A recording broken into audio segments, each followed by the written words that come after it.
Eu quero, neste momento, me dirigir ao povo brasileiro para dizer algumas das matérias que penso devam ser por mim agora enfrentadas. E eu o faço, naturalmente, com muita cautela, porque, na verdade, sabem todos que há mais de um mês eu me recolhi exata e precisamente para não aparentar que eu estaria cometendo algum ato, praticando algum gesto com vistas a ocupar o lugar da senhora Presidente da República.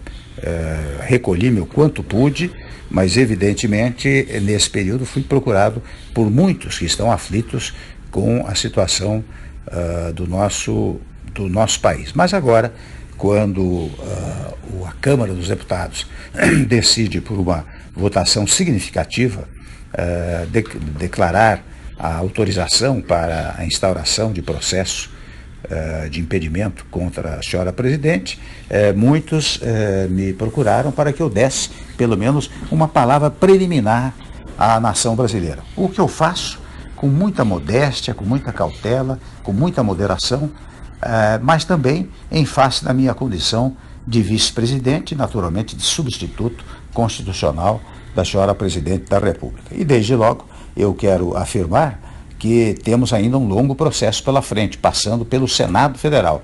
Então todas as minhas palavras levarão em conta apenas a decisão da Câmara dos Deputados, portanto também as minhas palavras são provisórias, já que nós temos que aguardar e respeitar a decisão soberana que o Senado Federal proferirá a respeito desse tema, seja quanto à admissibilidade da autorização, seja quanto ao final o julgamento propriamente dito. Portanto, eu quero neste momento prestar uma homenagem ao Poder Legislativo, tanto à Câmara dos Deputados, que já debateu amplamente este assunto, como ao Senado Federal, que irá debater. E desde logo eu quero comunicar aos amigos e colegas homens públicos, senadores da melhor cepa, da melhor sabedoria, que aguardarei naturalmente a decisão, aguardarei respeitosamente a decisão do Senado Federal. Não quero avançar o sinal, até imaginaria que eu poderia falar depois da decisão do Senado, mas evidentemente sabem todos os que me ouvem que quando houver a decisão definitiva, a decisão do Senado, eu preciso estar preparado para enfrentar os graves problemas que hoje afligem o nosso país. E desde logo quero dizer aos que me ouvem que repetir, na verdade, o que tenho pregado ao longo do tempo. Os senhores sabem, os brasileiros sabem, que há mais de 8, 10 meses tenho feito pronunciamentos referentes à pacificação do país, à unificação do país, porque é chocante, para não dizer tristíssimo, verificar os brasileiros controvertendo-se entre si, disputando ideias e espaços. Até aí tudo bem, mas quando parte para uma coisa quase física, isso não pode acontecer no nosso país. Portanto, ao dizer agora que a grande missão, a partir deste momento, é a da pacificação do país, da reunificação do país, eu quero dizer que estou repetindo o que venho pregando há muito tempo como responsável por uma parcela da vida pública nacional.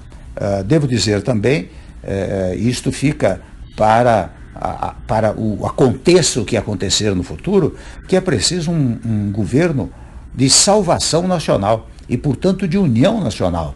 É preciso que se reúnam todos os partidos políticos e todos os partidos políticos estejam dispostos a dar a sua colaboração para tirar o país da crise. Sem esta unidade nacional, penso que será difícil tirar o país da crise em que nos encontramos.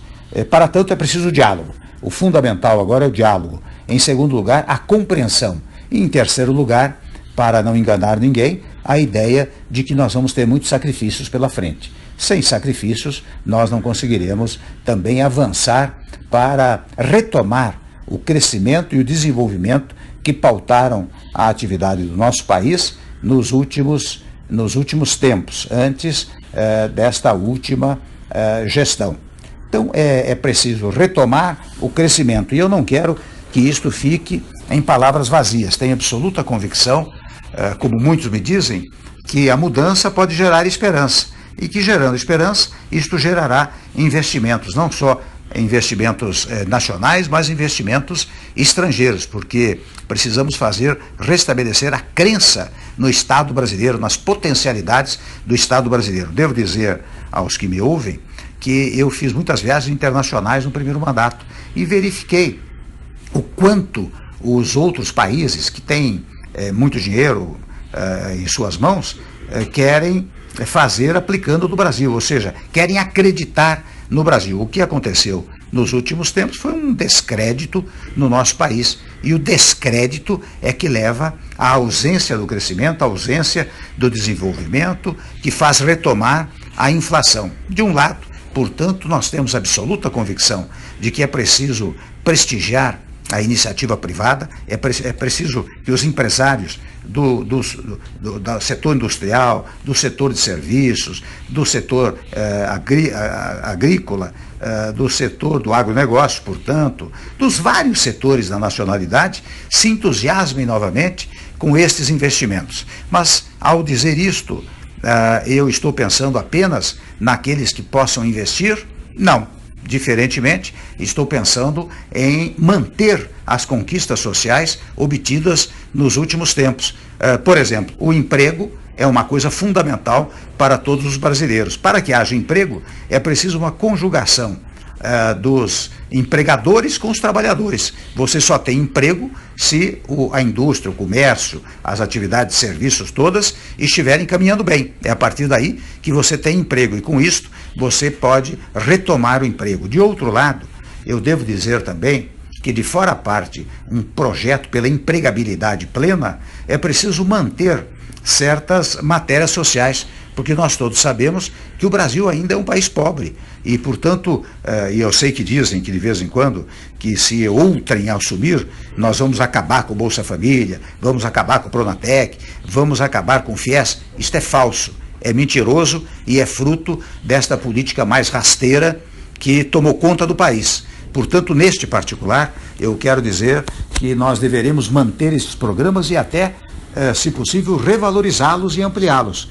Até que, e isto eu quero deixar claro, o Bolsa Família, por exemplo, há de ser um estágio do Estado brasileiro. Daqui a alguns anos é possível que a empregabilidade tenha atingido um tal nível que não haja mais necessidade do Bolsa Família. Mas isto, enquanto persistir a necessidade, nós manteremos, assim como o Pronatec, FIES, ProUni, todos esses projetos que acabaram dando certo no país. Portanto, eu lanço uma mensagem àqueles que têm o capital e lanço àqueles que querem uma mensagem do trabalho e lanço uma mensagem para aqueles que sequer trabalho ainda conseguiram. É claro que nós vamos incentivar enormemente as parcerias público-privadas na medida que isto pode trazer emprego ao país. Nós temos absoluta convicção de que hoje, mais do que nunca, o Estado não pode tudo fazer. O Estado depende da atuação dos setores produtivos do país. Empregadores de um lado, trabalhadores de outro lado. Estes setores produtivos é que, aliançados, vão fazer a prosperidade do Estado brasileiro. O Estado brasileiro tem que cuidar de segurança, da saúde, da educação, enfim, de alguns temas fundamentais que não podem sair da órbita pública, mas o mais tem que ser entregue à iniciativa privada no sentido da conjugação da ação entre trabalhadores e empregadores. E neste particular, nós pretendemos fazer várias reformas que incentivem esta harmonia entre esses dois setores da produção brasileira. Tudo isto que estou a dizer significará, devo registrar, sacrifícios iniciais para o povo brasileiro, em primeiro lugar. Em segundo lugar, não quero gerar nenhuma expectativa falsa. Não pensemos que, se houver uma mudança no governo, em 3, 4 meses estará tudo resolvido. Em 3, 4 meses pode começar a ser encaminhado para resolvermos a matéria ao longo do tempo. Se houver este governo de transição, ou se não houver fica esta sugestão que eu estou fazendo para o governo que vier a manter-se, ficam estas sugestões, que, reitero, não são sugestões por mim formuladas ou formatadas neste momento, mas que foram feitas ao longo do tempo. Há reformas que são fundamentais para um país. Nós todos sabemos, não é possível. Agora, toda e qualquer reforma não alterará os direitos já formatados, já adquiridos pelos cidadãos, mas nós temos que preparar o país do futuro. Muitas matérias até estão em tramitação no Congresso Nacional e nós queremos ter uma base parlamentar muito sólida que nos permita conversar com a classe política, mas conversar também com a sociedade. Os senhores sabem, os que assistiram às minhas palestras nos últimos tempos, que eu faço uma distinção e uma conjugação entre governo, governança e governabilidade, para dizer que o governo são os órgãos constituídos, não tem a menor dúvida, legislativo, executivo, judiciário. A governança vem exatamente pelo apoio político que o governo consegue dos partidos políticos e do Congresso Nacional. Mas é preciso mais do que isso, é preciso a governabilidade. E a governabilidade exige que haja uma aprovação popular do próprio governo. Portanto, a classe política unida com o povo levará ao crescimento do país e, portanto, ao apoio ao governo. É com estes três fatores que nós vamos lidar. É claro que não vou falar aqui sobre reformas que são fundamentais, porque isso será fruto de um desdobramento ao longo do tempo. Mas como não pensar numa reforma política? Como não pensar numa reforma tributária? E evidentemente que a reforma tributária envolve um outro tema, que é a revisão do Pacto Federativo. Porque toda vez que você pensa numa reforma tributária, você está pensando na distribuição de competências e de recursos para as entidades federativas. É preciso mais do que nunca que as entidades federativas tenham uma autonomia verdadeira, ou seja, que nós tenhamos uma federação real e não uma federação artificial, como tem acontecido nos últimos tempos. Sei, por exemplo, no tópico da federação, da grande dificuldade dos estados e municípios nos dias atuais. E há estudos referentes à eventual anistia, o perdão de uma parte das dívidas e até uma revisão dos juros que são pagos pelas unidades federadas. Nós vamos levar isso adiante, nós vamos estudar isso com muita detença e vamos levar isso adiante, porque a força da União também deriva da força dos estados e da força dos municípios. E a força destas entidades federativas depende da boa vontade e do apoio da classe política e do povo brasileiro. Há matérias controvertidas, como matéria referente à legislação trabalhista e à legislação previdenciária, que nós vamos fazer com um grande diálogo nacional, onde nenhum setor será esquecido, nem dos trabalhadores, nem dos empresários, nem do povo brasileiro. Mas toda e qualquer modificação que vier a ser feita será para garantir o futuro mesmo daqueles que já recebem salário, daqueles que recebem aposentadoria. É nestes termos que nós vamos trabalhar. Ou seja, o diálogo de um lado e a conjugação de esforços de outro lado serão os alicerces, digamos assim, do nosso trabalho. É esta manifestação que eu queria deixar ao povo brasileiro.